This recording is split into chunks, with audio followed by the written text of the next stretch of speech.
Hello दोस्तों, स्वागत है आपका मेरे इस चैनल पर। इस कोर्स में आप वेबसाइट बनाने वाली टेक्नोलॉजी को स्टार्टिंग से एंड तक सीखेंगे और एक सफल वेबसाइट बनाना सीखेंगे। इस कोर्स के बाद आप लोगों के लिए एक और वेबसाइट टेक्नोलॉजी के बारे में मैं विस्तार से बताऊंगा। ये कोर्स उन सभी लोगों के लिए होने वाला है जो कुछ नहीं जानते, मतलब कि जो प्रोग्रामिंग का पी भी नहीं जानते, जो कोडिंग करना नहीं जानते। ये सब इन सब लोगों के लिए मैं ये कोर्स लेकर आ रहा हूँ। वो लोग जो ऑलरेडी वेबसाइट बना रहे हैं या वेब डेवलपमेंट में काम कर रहे हैं, उन लोगों से मैं कहना चाहूंगा कि आप भी इस कोर्स को जरूर देखें। इस कोर्स में आपको लगेगा कि शुरू की 2-4 वीडियो जो हैं वो बहुत ज़्यादा बेसिक हैं, पर मैं अपने आप को धीरे-धीरे एडवांस की तरफ प्रोग्रेस कराऊँगा। आइए शुरू करते हैं अपना कोर्स। आज की इस पहली क्लास में हम एचटीएमएल का इंट्रोडक्शन जानेंगे और जानेंगे कि कौन से सॉफ्टवेयर्स पर ये वेब डेवलपमेंट करा जाता है। इसका नाम हाइपरटेक्स्ट मार्कअप होता है। ये मार्कअप लैंग्वेज किसी भी वेब डेवलपमेंट के अंदर वेबसाइट क्रिएट करने के लिए यूज की जाती है। अब वेबसाइट क्या होती है? वेबसाइट के बारे में अभी हम थोड़ी देर में चर्चा करेंगे। पहले हम थोड़ा सा एचटीएमएल के बारे में डिटेल से जान लेते हैं। तो इसकी मैंने थोड़ा सा इंट्रोडक्शन मैंने यहाँ लिख रखा है।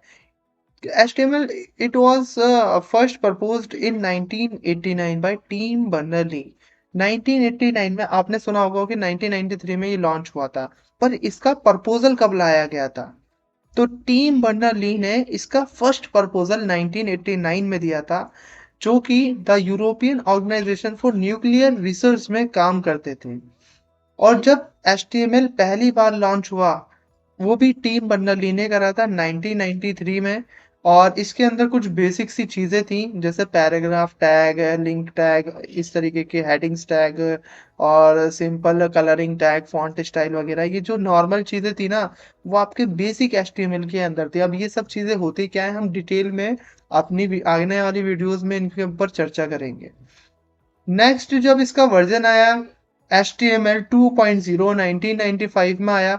इसमें कुछ और फीचर्स ऐड करे गए, जैसे कि टेबल्स और फॉर्म्स। 3.2 आया 1997 में। इसके अंदर आपको स्टाइल शीट सपोर्ट करने की सुविधा हमको मिली, यानी CSS।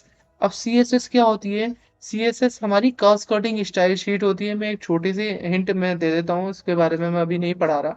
CSS होती है हमारी कास्केडिंग स्टाइल शीट, जो हमारी वेब स्ट्रक्चर को डिजाइन करने में मदद करती है। यानी जो वेब स्ट्रक्चर आप HTML से डेवलप करोगे, उसकी क्रिएटिविटी जितनी भी होगी डिजाइन से रिलेटेड, वो CSS में होती है। ठीक है। एक तरीके से आप ये समझ लीजिए कि आप ना HTML से एक ढांचा बनाओगे, एक स्ट्रक्चर बनाओगे घर का, ईंटों से, सीमेंट से। अब उसको पेंट कराना, उसके ऊपर टाइल्स लगवाना, तो वो कहलाएगा CSS। फिर HTML 4.01 आया 1999 में। ऐसे ही आते गए और बहुत सारे फंक्शंस, बहुत सारे नए टैग्स इसके अंदर जुड़ते गए। और अब जो प्रेजेंट में HTML का वर्जन चल रहा है, वो होता है हमारा HTML 5। ठीक है। और ये आया था 2014 में। ये समझ गए HTML होती क्या है, किस तरीके से ये वर्क करती है और कब कब ये लॉन्च हुए थे, इसके इवोल्यूशन आए थे। 4 5वां अब चल रहा है, 2014 में इसका इवोल्यूशन आया। आ गया होगा। अब चर्चा करते हैं वेबसाइट्स के ऊपर। अब वेबसाइट्स होती क्या है सर? तो अब जरा वेबसाइट के ऊपर जरा गौर से चर्चा कर लेते हैं, वेबसाइट्स क्या होती हैं और कितने प्रकार की होती हैं। अब आपको मैं बताता हूँ वेबसाइट्स के बारे में। वेबसाइट दो टाइप की होती हैं, टू टाइप्स ऑफ वेबसाइट्स। दो टाइप की वेबसाइट्स होती हैं। सबसे पहला स्टैटिक वेबसाइट, देन दूसरा डायनामिक वेबसाइट। अब स्टैटिक वेबसाइट क्या होती है? ये एक इस तरीके का स्ट्रक्चर होता है वेबसाइट का, जो सारे यूजर, जितने भी यूजर हैं, जिसने बनाया है वो भी, जो देख रहा है इस वेबसाइट को वो भी, उन सबके सामने उस वेबसाइट का स्ट्रक्चर एक जैसा दिखेगा। मतलब एक मैंने एक स्ट्रक्चर बना दिया जो स्थिर रहेगा, जो चेंज नहीं होगा। और कोई भी अगर उसको ऑन करेगा वेबसाइट को, तो सबके सामने वैसा ही इंटरफेस आएगा जैसा मैंने बनाया था। इसे कहते हैं स्टैटिक वेबसाइट। डायनामिक वेबसाइट का मतलब क्या हो गया? ये हमारे यूज़र के इंटरफ़ेस के हिसाब से चेंज होती है। मतलब अब लेट्स सपोज़ मेरा जो इंटरेस्ट है ना, वो किसी लैपटॉप के अंदर है। मैं लैपटॉप सर्च कर रहा हूँ क्योंकि मेरे को लैपटॉप चाहिए, लेट्स सपोज़ मान लो। तो मैं अगर ई-कॉमर्स वेबसाइट ऑन करूँगा जैसे फ्लिपकार्ट हो गया, अमेज़न हो गया, ये हमारी डायनामिक वेबसाइट्स हैं। और अगर मैंने इसको ऑन करा, तो मेरे को जो रिज़ल्ट शो होंगे ना सबसे ऊपर, वो लैपटॉप की कैटेगरी के शो होंगे। तो इस टाइप की जो वेबसाइट होती है, जो यूज़र के हिसाब से चेंज हो जाती है, उसको कहते हैं डायनामिक वेबसाइट। आप लोग डायनामिक वेबसाइट्स के बारे में समझ गए होंगे और स्टैटिक वेबसाइट्स के बारे में भी समझ गए होंगे। आइए अब चर्चा करते हैं थोड़ा और डिटेल में। तो मैं अपना क्रोम खोल लेता हूँ और मेरे को आपको कुछ अभी दिखाना है, ठीक है? तो अब लेट्स सपोज मैंने यहाँ लिखा टॉयज, ठीक है? अब मैंने यहाँ टॉयज लिखा। अब देखिए बहुत सारी वेबसाइट्स आ रही हैं जो टॉयज की कैटेगरी टॉयज मेरे को प्रोवाइड करा रही हैं, अमेजोन, फ्लिपकार्ट, मीशो और हैमले वगैरह, ये बहुत सारी वेबसाइट हैं। अब इन सब वेबसाइटों में एक कॉमन चीज है, आपको दिख रही होगी, ये HTTPS www.in, ठीक है? HTTPS www.com, HTTPS www website का नाम .in। अब ये सब चीजें हैं क्या? ये होता क्या है?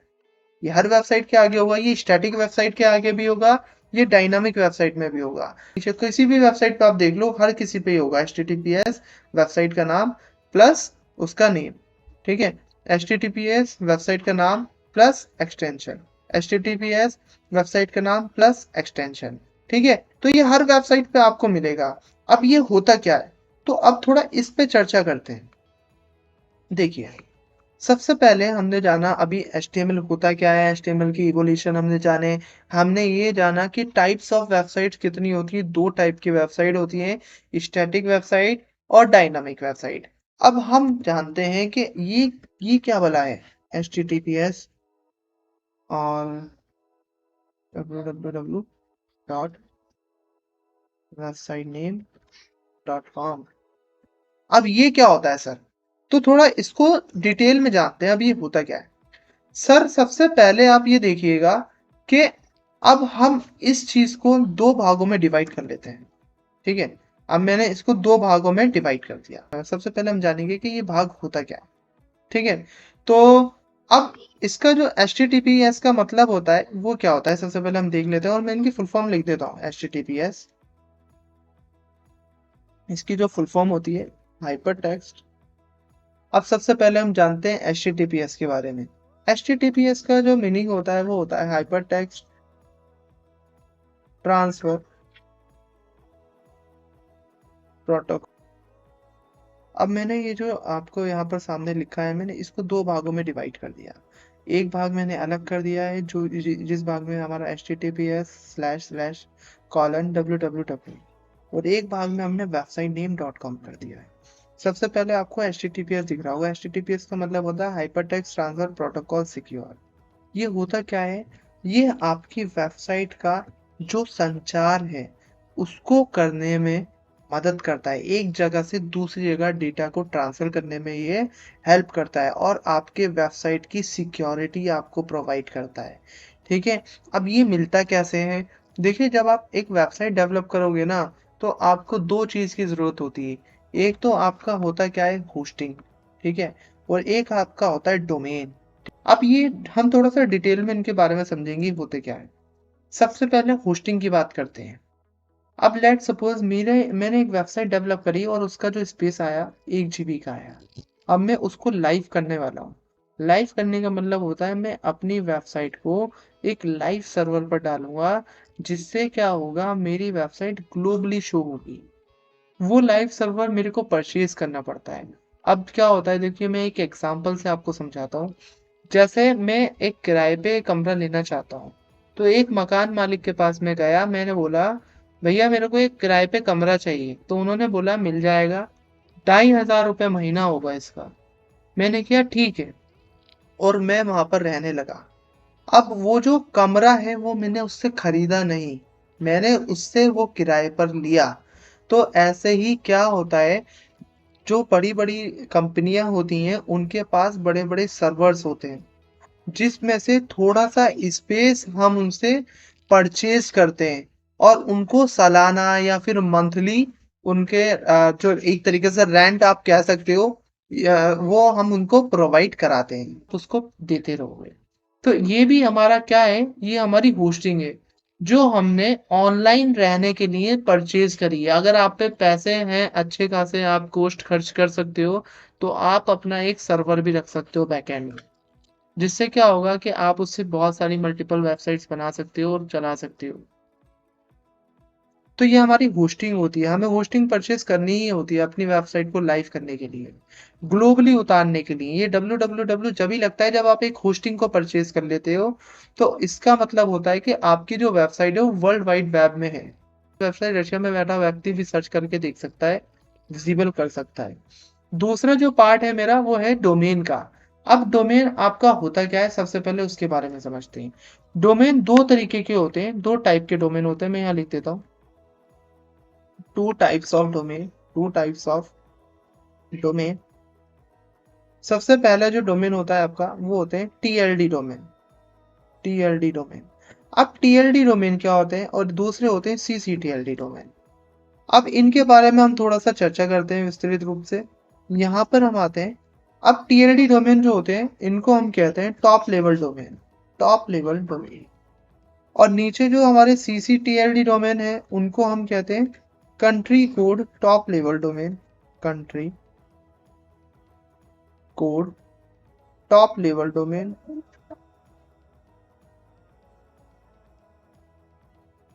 Top level domain.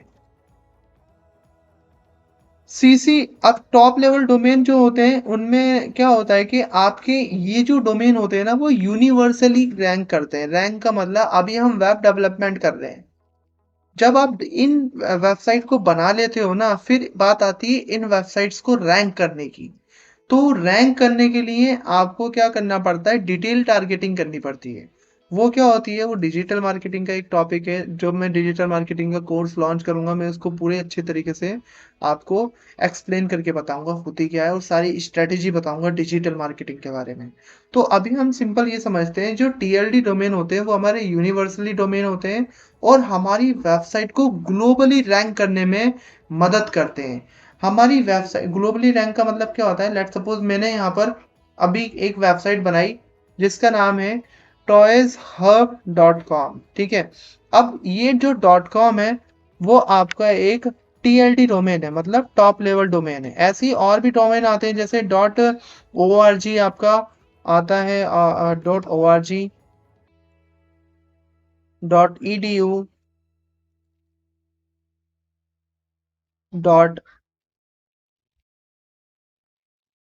.online, .premium,